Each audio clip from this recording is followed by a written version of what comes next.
अब कोई अगर कोई सवाल है तो पूछे, हो सकता है कि मैं जो है ना कोई चीज पॉइंट मिस ना कर दिया हो गया हूँ। जी आज साहब, जो मेरा एक सवाल है आपसे कि जानवर का आपने बताया कि वो खरीदारी का, ठीक है, तो कौन से इलाके से जो इस तरह के साहिवाल के और जो चुलस्तानी जानवर हैं ये बच्चे लेने हो, कि कौन कौन सी मंडियां बेहतर रहेंगी या किन इलाकों से मिल जाएंगे आसानी से? सर जी बेहतरीन मंडियां जो है ना वो तो है साउथर्न पंजाब में। वो मुल्तान हो, लुडन हो, उस तरफ जो है ना मंडियों के जो है ना, हाँ वहां पे भी अब रेट्स काफी ज्यादा बढ़ गए हुए हैं, क्योंकि वहां पे मुल्तान मंडी है ना जी। वहां मुल्तान मंडी के अंदर मुझे एग्जैक्टली तादाद याद नहीं रही कि कितने हजार जानवर हर अपना हर मंडी पे वो बिकता है।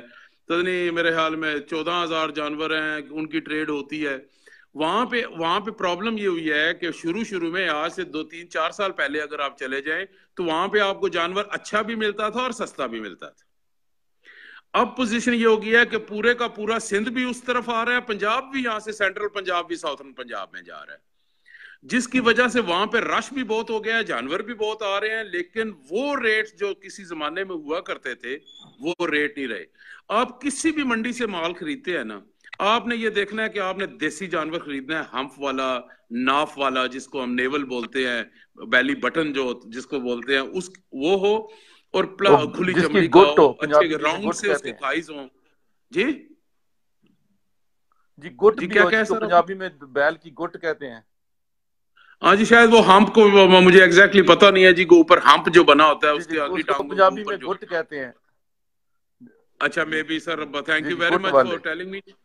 अच्छा, वो जानवर सर आपने लेना है, लेकिन कोशिश ये करनी है कि जानवर आपने जब 170 या 180 किलो का जानवर लाइव हो, पहले एक दो दफा आपको खरीदने में प्रॉब्लम होगी, क्योंकि आपको उसके लाइव वेट जो है ना उसका अंदाजा नहीं होगा। इसलिए एक्सपर्ट बंदा कोई भी कसाई अच्छा साथ ले जाएंगे, वो बता देगा आपको। उसके सही अंदर होगा। सर आपने साथ में ये ख्याल रखना है कि जब वो जानवर आप लेकर आ जाते हैं तो उसको तोल जरूर लें। आगे तरीकाकार सारा वही कट्टों वाला है, आते उसकी डिवर्मिंग कर दें, 5 7 दिन बाद फिर जो है ना उसको एवरमेक्टिन लगा दें, फिर 7 दिन बाद उसकी डिवर्मिंग कर दें, वो सारे का सारा प्रोसीजर वही है। सिर्फ जानवर की पहचान और वो रेट मुख्तलिफ है। जहां से सही भी बात है। आप लेते हैं ना सर, वहां से आप ये जेन कर लें कि इसका टोटल वेट को आप मल्टीप्लाई कर लें 160 रुपीज पे। जब 160 रुपीज पे आप मल्टीप्लाई करते हैं ना, तो उसका रेट जो है वो खुद ब खुद निकल आएगा। अब 200 केजी का आप जानवर ले रहे हैं फैटनिंग के लिए, आपने 260 270 का करके बेचना है, 2 महीने आपके पास रहेगा, 2 महीने के बाद फैटनिंग पूरी हो जाएगी और वो चला जाएगा। वो बेहतरीन रहता है। छोटा जानवर खरीदने के बजाय 170 प्लस खरीदेंगे, वो 2.5 महीने आपके पास रहेगा और उसके बाद फैटनिंग उसकी पूरी हो जाएगी। जाहिर है उसकी फिर वही बात आ गई कि बॉडी स्कोरिंग अच्छी हो। अच्छा सर, वह मिसाल के तौर पे 200 केजी का आप जानवर ले रहे हैं, उसको मल्टीप्लाई करते हैं 160 पे, तो वो मेरा ख्याल में बन जाता है 32,000। 32,000 रुपए का वो जानवर आपको 200 केजी लाइव वेट वाला मिलेगा। उसकी आपने फैटनिंग करनी है, उसके बाद आपको रेट लाइव जो है, क्योंकि 160 पे जब आप खरीद रहे हैं ना जी, 160 पे आप जब खरीद रहे हैं या 170 पे भी खरीद रहे हैं, तो उस वक्त आपको मेहनत करनी पड़ेगी कि मंडी के अंदर आप गए हैं, सही आप बात है। इंतजार कर रहे हैं, आप किसी जरूरतमंद को देख रहे हैं। अगर कोई बैकग्राउंडिंग वाला जानवर मेरे जैसा कोई बंदा जाएगा, तो उसकी तो कोशिश होगी यार 180 मुझे मिले, लेकिन आपने कोशिश करनी है 160 वाला आपको मिले। बहुत ऐसे लोग मिल जाएंगे जो 150 पे भी बेच रहे होंगे, आपको अंदाजा होना चाहिए सही उसको, बात है। उसका अंदाजा होना चाहिए कि इसका इतना वेट है। वो आपने पिक करना है जो आपको 160 से ऊपर ना ले। जब मैंने कट्टे लिए थे तो वो सारे के सारे 150 से ऊपर कोई भी नहीं गया था। जब भी हम वेट आके करते थे ना, तो उसका 150 से ऊपर नहीं कोई गया। 130 में भी हमें मिला है, क्योंकि डिपेंड करता है ना किस किस्म का लोग जो है ना जानवर बेचने आए। जिस सही मंडी से बात भी है। ले, आपके सवाल का वो डायरेक्ट चारा जवाब। भी अच्छी तरह खिला कर लाते हैं मंडी पर, उनको फुल चोकर वगैरह डाल डाल के पूरा वो जो है फुल होया हुआ होता है जानवर जब मंडी पर आता है। सर मंडी भी आता है ना, तो मंडी के अंदर जो है ना, जो वो सफर करके आता है ना, सफर करने के बाद जब मंडी पे आके खड़ा होता है ना तो उसकी डिहाइड्रेशन हो चुकी होती है सर। 5-6 ये भी घंटे बात में, सही है आप। 5-6 घंटे जो लग जाए उसको, 5-6 घंटे की फटीग हो जाती है ना, फिर उस बेचारे के अंदर कुछ नहीं रह जाता जो उसके अंदर भरा हुआ होता है। अजी साहब, दोस्त एक सवाल पूछ रहे हैं कि कौन से कलर का जानवर खरीदना चाहिए जिसकी ज्यादा मार्केट हो। कोई ना ना ना ना ना, कोई कलर इसमें जो है ना, वेरी गुड क्वेश्चन। वो इसलिए कि ये जो सवाल पूछा जा रहा है ये ईद वाले जानवर के लिए पूछा जा रहा है। जो स्लॉटर हाउस वाले ने लेके जाना है, कसाई ने लेके जाना है, उसका एक कान नहीं है, उसकी एक आंख नहीं है, एक सींग नहीं है, उसका कोई रंग नहीं है, वो ले लेगा। उन्होंने तो गोश्त भाई सही काटना बात। है ना। उन्होंने जानवर जिंदा नहीं दिखाना होता, उन्होंने गोश्त उसका दिखाना होता है। गोश्त देखना है। हाँ जी। सिर्फ आपने तो जानवर अजी के साहब, दूसरा एक जी सवाल और है। को काफी दोस्त पूछते हैं कि जैसे आपने कट्टा फार्मिंग शुरू की है, हाँ जी। कट्टों को तो आप जो है ना खुला छोड़ सकते हैं, तो क्या बच्चों को भी खुली जगह पर रख सकते हैं एक साथ सबको, कि उनको बांध के रखना पड़ता है? नहीं नहीं सर, बांध दिया तो वो तो बेचारा, आप देखें उनके गले में गुलामी का तोक जो है ना वो नहीं डालना। जितना जानवर आपका खुला रहेगा, खुला रहने के साथ ही वो उसकी बढ़ोतरी अच्छी होगी। फिर आप अगर आप बांध के जानवर लेंगे ना तो 100 के अपना 1 kg आप डेली का वेट कभी भी नहीं ले सकेंगे। बांधना नहीं है सर, उसको खुला रहना है। आपके खुले की पाइप की फेंस होनी चाहिए। शेड के बाहर जो है ना नहीं, मैंने कुछ सारी फेंस दोस्त की सवाल हुई करते है हैं सर। यार बच्चे,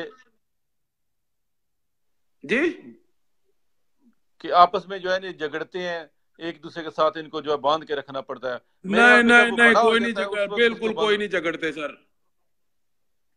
सर कोई नहीं झगड़ते, मैंने खुद रखे हैं ना सर, मैं बता रहा हूं कि मैंने सर, मैंने ठीक है, कराची में खुले देख रख सकते हैं मैं, जैसे आप।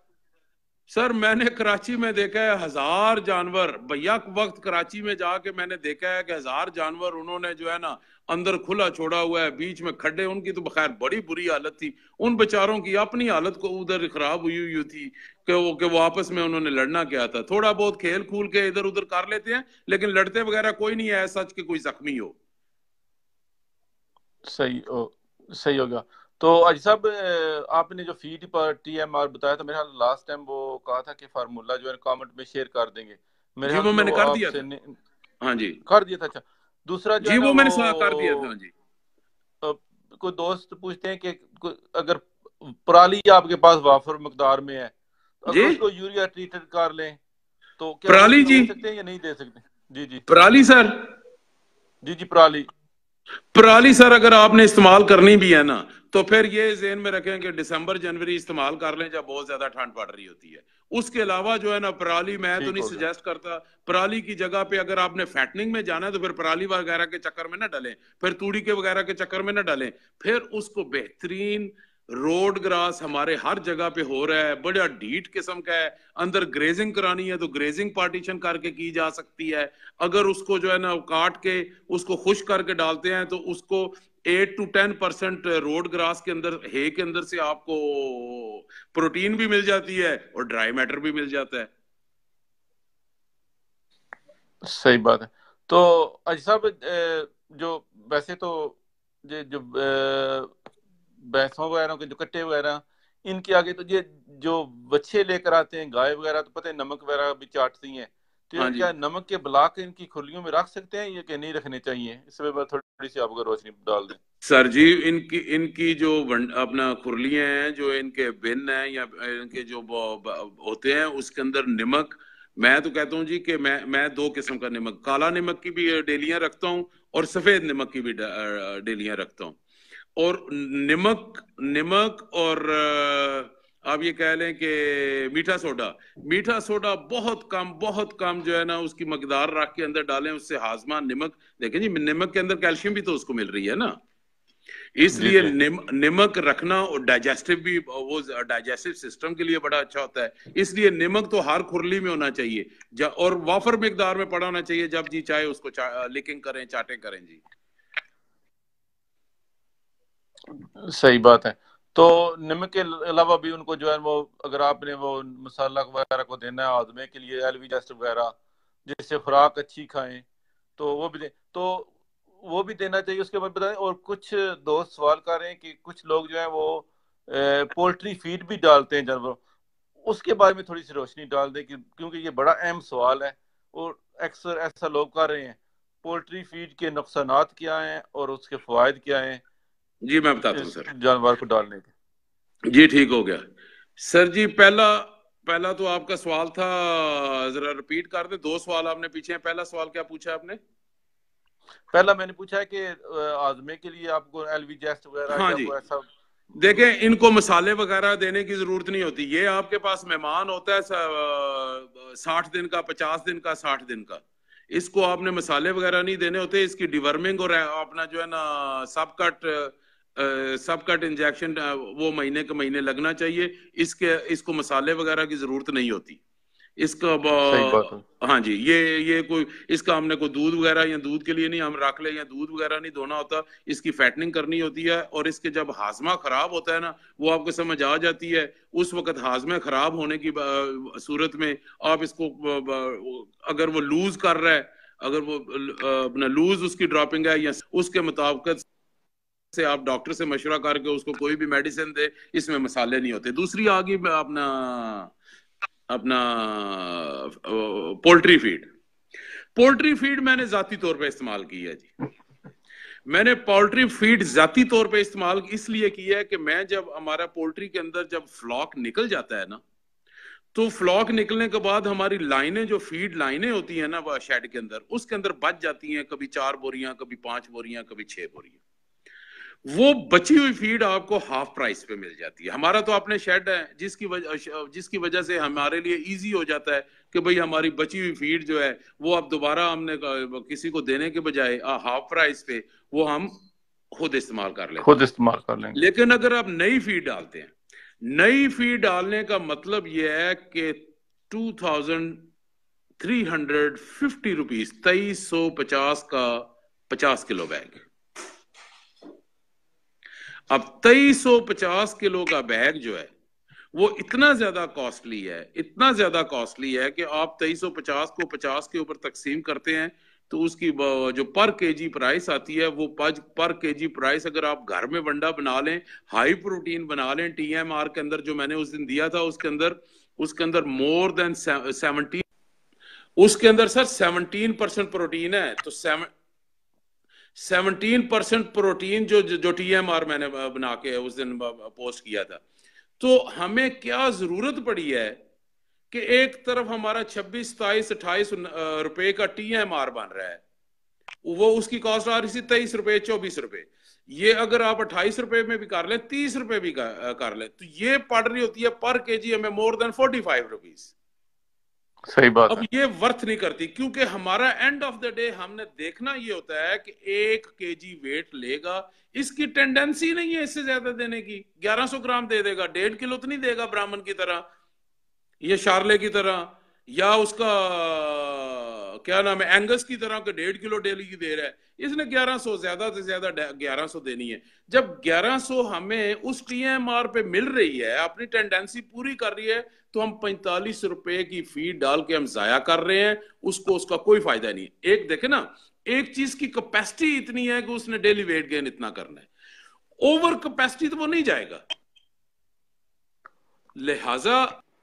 लिहाजा मैं ये आप मैं इन दोनों मैंने लेक्चर अच्छा कराची में हमारा कोर्स अगर जो पोल्ट्री फीड है, तो जो जानवर पोल्ट्री फीड खाता है, क्या उसका गोश्त पर भी कोई असर पड़ता है या नहीं पड़ता है? से इतने बड़ी बल्क में ले लेते हैं कि वो उनको बाद में फंगस वगैरह, जिसकी वजह से टॉक्सिन बहुत हाई हो जाता है। पोल्ट्री फीड के अंदर टॉक्सिन बहुत ज्यादा हाई हो जाता है। उसके साथ साथ जितने भी हम पोल्ट्री फार्मर हैं, हम एंटी टॉक्सिन जो है गाजी वालों को, आपने मुझे नाम तो नहीं ब्रांड का लेना चाहिए, कंपनी का नाम लेना चाहिए, वो उसके अंदर हम एंटी टॉक्सिन जो है ना वो देते हैं, फ्यूजन MBX वगैरह, ताकि वो उसकी जो है ना टॉक्सिन की वजह से उसके जोड़ ना मोटे हो जाएं, टॉक्सिन की वजह से उसके जो है ना डाइजेस्टिव सिस्टम जो है ना वो वीक ना हो जाए, जिसकी वजह से लूज ड्रॉपिंग कर रहा हो। इसलिए मैं कभी भी नहीं सजेस्ट करूंगा कि पोल्ट्री फीड और आई एम सॉरी टू से क्योंकि मल्टी बिलियंस की इस वक्त हमारी इंडस्ट्री बन चुकी है, इंडस्ट्री अपना पोल्ट्री की, और मैं उसका हिस्सा भी हूं। लेकिन मैं ये आपको बता दूं कि मैं जाती तौर पे समझता हूं कि उसके अंदर रैपिड ग्रोइंग के लिए उसके अंदर डेफिनेटली कोई ना कोई स्टीरॉयड इस्तेमाल जरूर करते हैं या करते होंगे। तो मैं तो नहीं सजेस्ट करता सर, मैं तो हमेशा अपने घर के ऊपर TMR बनाने की जो है ना बेहतरीन आपको कुलिया दे दिया है।